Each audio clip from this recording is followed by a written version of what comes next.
హైదరాబాద్లో మరోసారి కాల్పులు కలకలం సృష్టించాయి. పోలీసులకి రక్షణ లేకుండా పోయింది. South east DCP Chaitanya cell phone దొంగలపై డీసీపీ చైతన్య కాల్పులు జరపడానికి ప్రయత్నించారు. దాంతో డీసీపీపై కత్తితో దాడి చేయడానికి దొంగలు ప్రయత్నించారు. ఈ ఘటనలో ఒకరికి గాయాలయ్యాయి. గాయపడ్డ వ్యక్తిని ఆసుపత్రికి తరలించారు. ఈ ఘటనతో తెలంగాణలో పోలీసులకే రక్షణ లేకుండా పోయిన విషయం మరోసారి తేలిపోయింది. అసలు హోంమంత్రి లేని పాలనలో తెలంగాణ పోలీస్ శాఖ అస్తవ్యస్తంగా తయారైంది.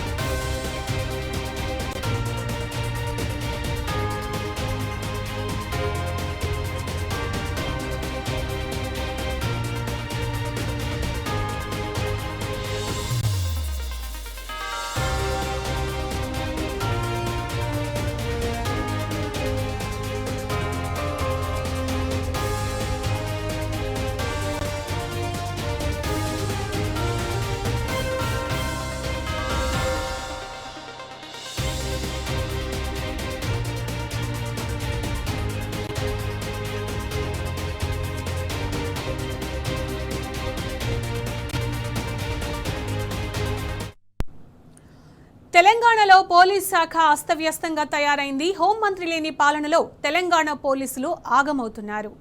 పట్టపగలు హైదరాబాద్ నడిబొడ్డున కాల్పులు జరగడం కలకలం రేపింది. ఫైరింగ్ ఘటనతో హైదరాబాదీలు ఒక్కసారిగా ఉలిక్కిపడ్డారు. తెలంగాణలో శాంతి భద్రతలు అంతకంతకు క్షీణిస్తున్నాయి. ఇటీవలే నిజామాబాద్లో కానిస్టేబుల్ను ఓ దొంగ కత్తితో పొడిచి చంపాడు. తమకు రక్షణ లేకుండా పోవడంపై పోలీసుల్లో ఆందోళన వ్యక్తమవుతోంది. అసలు ఈ రాష్ట్రంలో పోలీస్ శాఖను గైడ్ చేసే నాథుడేడి? కమాండ్ కంట్రోల్ సెంటర్లో మీటింగులు పెట్టే ముఖ్యమంత్రి ఏం చేస్తున్నట్టు? చాయ్ బిస్కెట్ మీటింగుల కోసమే హోంశాఖను చంకల పెట్టుకున్నారా? ఇష్టం వచ్చినట్టు ఆడించడానికే పోలీసులను గుప్పిట్లో పెట్టుకున్నారా? క్రైమ్ రేట్ విపరీతంగా పెరిగిపోతున్నా పట్టించుకోరా? పోలీసులను కాంగ్రెస్ పాలకులు సొంత పనులకు వాడుకుంటున్నారా? అసలు ఈ రాష్ట్రంలో పోలీస్ తుపాకులు ఎవరికి కాపలా కాస్తున్నాయి? పోలీస్ యూనిఫామ్ ఏ కద్దరు బట్టల కోసం డ్యూటీ చేస్తోంది? పోలీసులకే రక్షణ లేకపోతే ఇక ఈ రాష్ట్రంలో సామాన్య ప్రజల పరిస్థితి ఏంటి? ఈ ప్రశ్నలకు జవాబు చెప్పు మిస్టర్ రేవంత్. కాల్సిన సౌండ్ వస్తే ఏమైందా, పిల్లలు ఎవరో పడ్డదేమో అని చెప్పి బయటకు వచ్చి చూస్తే అంతలో డీసీపీ సార్ వాళ్ళతో పాటు కానిస్టేబుల్ చేజ్ చేసుకుంటే వస్తున్నారు. సిఐ గారు ఉక్కుంటే వస్తున్నారు. ఏమైంది సార్ అని అడిగితే ఒకరిని షూట్ చేసినాంరా, వాడు ఇటు పాల్పోతున్నారు అంటే సరే అని సార్ అని చెప్పి సార్తో పాటు ఇటు వచ్చినాం. ఇటు వస్తే అటు బిల్డింగ్ నుంచి దూకి గ్రౌండ్ నుంచి దాటిపోనికి ట్రై చేసిండు. ఆయన అక్కడనే జాలి పడ్డాడు. పడితే అక్కడ పట్టుకున్నాము. అక్కడ పట్టుకున్నాక ఆయన సార్ కొడితే తెలిసింది 2 బుల్లెట్స్ ఆయన దాకినాయి. ఒకటి నడుము దాకింది, ఒక చెయ్యికి దాకింది. ఎక్కువ కొడితే చెప్పిండు అక్కడ కత్తి పడేసిన అని చెప్పిండు. అది ఏం ఇన్సిడెంట్స్, సార్ వాళ్ళు ఎందుకు చేసి చేసుకుంటూ వచ్చిందో అది తెలియదు నాకు. నేను ఇక్కడ నుంచి చూసిన ఇన్సిడెంట్స్ ఇది, ग्राउंड లో చూసిన ఇన్సిడెంట్స్ ఇది.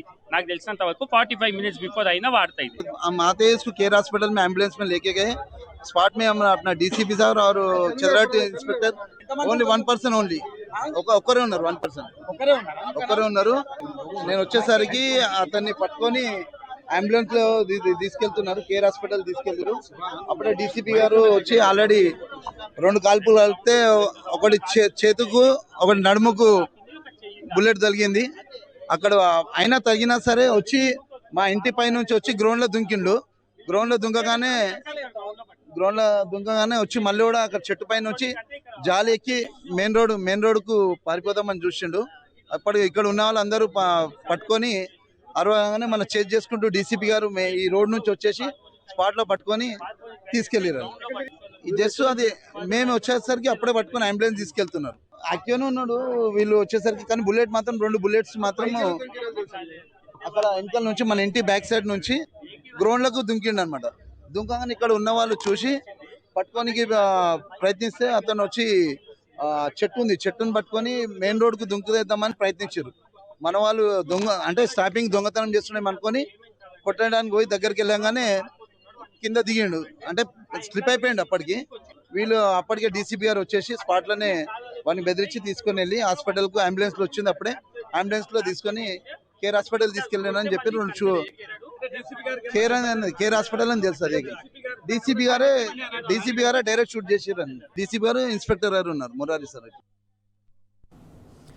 ఇదే అంశానికి సంబంధించి పూర్తి డీటెయిల్స్ మా క్రైమ్ బ్యూరో చీఫ్ భాస్కర్ అందిస్తారు. భాస్కర్, తెలంగాణలో శాంతి భద్రతలు క్షీణిస్తున్నాయి అనడానికి ఇవాల్టి కాల్పులే ఒక నిదర్శనంగా కనిపిస్తున్నాయి.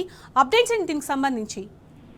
ప్రస్తుతానికి స్నాచర్ నాడు ని కేర్ హాస్పిటల్లో ఆయనకు బుల్లెట్స్ రిమూవ్ చేస్తున్నారు. 3 రౌండ్ల కాల్పులు జరిగినటువంటి నేపథ్యంలో ఆ 3 రౌండ్ల కాల్పులకు సంబంధించి పూర్తిగా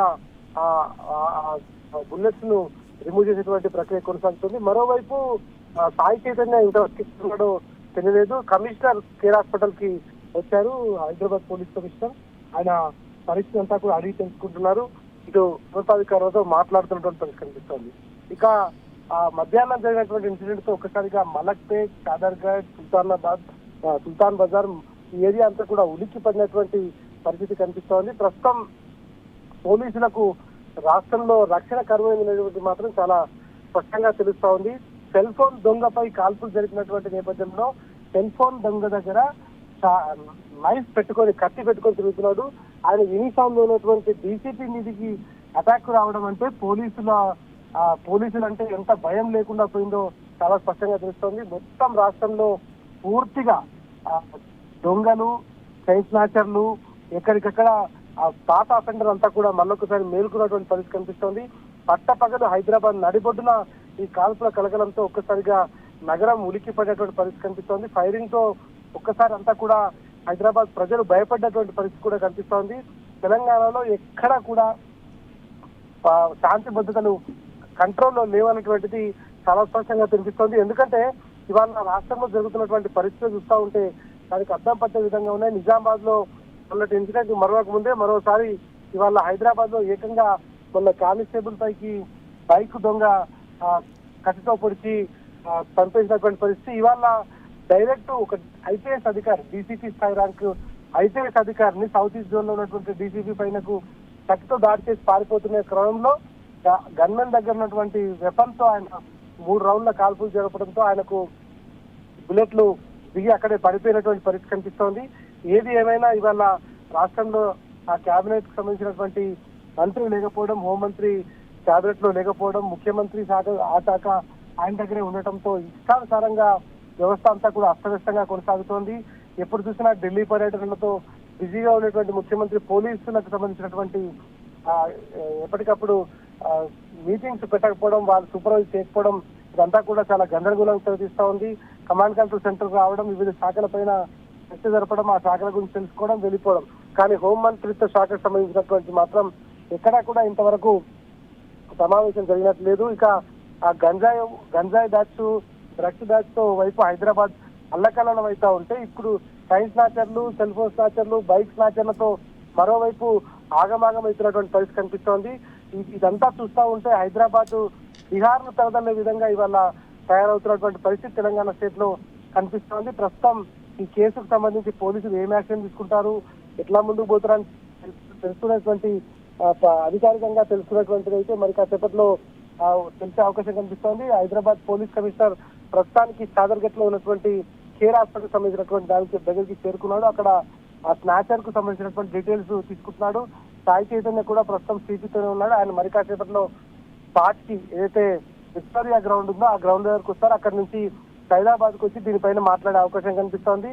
ఈ స్టేట్ లో హైదరాబాద్ ఎంత కీలకమో రాష్ట్రంలో, దేశంలో కూడా అందరికి తెలుసు. హైదరాబాద్ లో లా అండ్ ఆర్డర్ ఇంత డిస్టర్బ్ కావడం వెనక పోలీసులు ఎందుకు దీనిపైన సరైనటువంటి యాక్షన్ తీసుకోలేకపోతున్నారు, సరైనటువంటి గైడ్ లైన్ తో ఎందుకు ముందుకు లేకపోతున్నారో చూడాల్సిన అవసరం కనిపిస్తోంది. కొత్తగా వచ్చినటువంటి డీజీపీ, హైదరాబాద్ పోలీస్ కమిషనర్లు పట్టుకొని 20 రోజులు కాకముందే ఇట్లాంటి ఇన్సిడెంట్స్ జరుగుతూ ఉన్నాయి.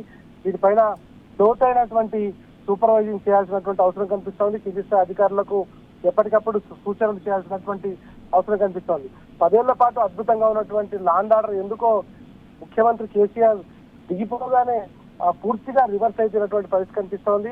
ఏది ఏమైనా హైదరాబాద్ లో మాత్రం ప్రజలందరూ కూడా శాంతి భద్రతల విషయంలో అశాంతిగా ఉన్నటువంటి పరిస్థితి కనిపిస్తోంది. భయం గుప్పట్లో నగరం బిక్కుబిక్కుమంటూ చూస్తున్నటువంటి పరిస్థితి కనిపిస్తోంది. ఓవైపు డ్రగ్స్, మరోవైపు గంజాయి, మరోవైపు చైన్ స్నాచర్లు, మరోవైపు సెల్ ఫోన్ దొంగలు, ఇంకోవైపు ఇటు ఈ వ్యవహారానికి సంబంధించి దొంగతనాలు, దోపిడీలు, ఇవన్నీ కూడా చూస్తూ ఉంటే మొత్తానికి పూర్తిగా ల్యాండ్ ఆర్డర్ అంతా కూడా నిష్టమైనటువంటి పరిస్థితి చాలా స్పష్టంగా కనిపిస్తోంది.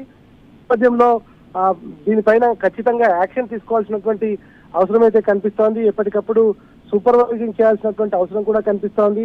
ఎప్పటికప్పుడు సూపర్వైజింగ్ లేకపోవడం, ఉన్నటువంటి అధికారులు కూడా కాస్త కూస్తో కొంత అనుభవం ఉన్నటువంటి అధికారులు కూడా వాళ్ళకి గైడ్ చేయకపోవడం, ఇదంతా కూడా రాష్ట్రంలో ఓ గందరగోళానికి తెరతీస్తున్నటువంటి పరిస్థితి కనిపిస్తోంది.